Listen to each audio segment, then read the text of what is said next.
बहुत समय पहले बंगाल के एक छोटे से गांव रामपुर वन में अजीब घटनाएं होने लगी थीं।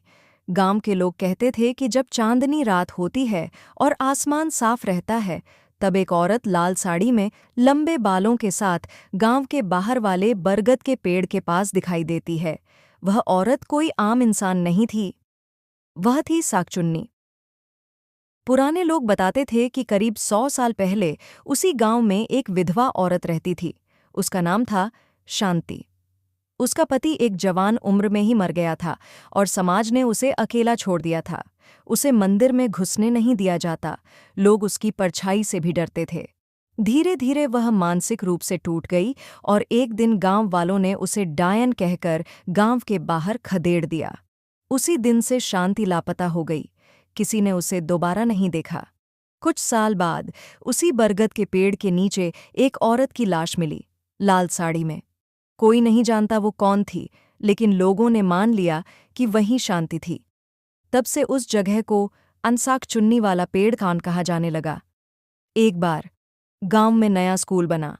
वहां पढ़ाने के लिए एक युवा मास्टर राजीव आया। वह पढ़ा लिखा था और भूत प्रेत पर विश्वास नहीं करता था। गांव वालों ने उसे चेतावनी दी कि शाम के बाद पेड़ की तरफ मत जाना, लेकिन राजीव ने हंसते हुए कहा, ये सब अंधविश्वास है। एक रात बिजली चली गई थी और राजीव को स्कूल से वापस घर जाना था। रास्ते में वहीं बरगद का पेड़ पड़ता था। आधी रात का समय था, चारों ओर सन्नाटा था। जैसे ही राजीव पेड़ के पास पहुंचा, उसे लगा किसी ने उसका नाम लिया। राजीव! उसने इधर उधर देखा, कोई नहीं था। अचानक उसे एक लाल साड़ी पहनी औरत दिखाई दी। लंबे बाल, उलझे हुए चेहरे पर कोई भाव नहीं, और उसकी आंखें बड़ी बड़ी और सफ़ेद। राजीव कांप गया। वह पीछे मुड़कर भागा, लेकिन उसके पैर जमीन से जैसे चिपक गए थे। औरत धीरे धीरे उसकी ओर बढ़ी और बोली, तुम्हें भी मेरी तरह अकेला कर दूं क्या? अगली सुबह राजीव बेहोश हालत में खेत में मिला। वह कुछ बोल नहीं पा रहा था, सिर्फ कांप रहा था और बड़बड़ा रहा था। गांव वालों ने उसे शहर भेज दिया इलाज के लिए, लेकिन जब भी कोई पूछता, वह सिर्फ एक नाम बोलता, शांति। कहते हैं, साकचुन्नी आज भी वहां है। जो भी रात में अकेला उस पेड़ के पास से गुजरता है, उसे किसी औरत की हल्की सी हंसी सुनाई देती है। कई लोग तो कहते हैं कि उन्होंने एक लाल साड़ी में औरत को चलते देखा, लेकिन जैसे ही पास गए वह गायब हो गई।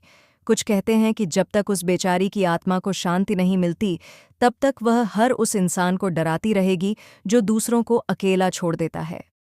साकचुन्नी की कहानी केवल डराने वाली नहीं है, यह एक अंसबखन भी है कि समाज के ताने और नफरत किसी को इस कदर तोड़ सकते हैं कि वो इंसान से भूत बन जाए। कभी किसी को उसके अकेलेपन का मजाक मत बनाओ, क्योंकि उसका दर्द कभी-कभी एक डरावनी कहानी आन बन जाता है।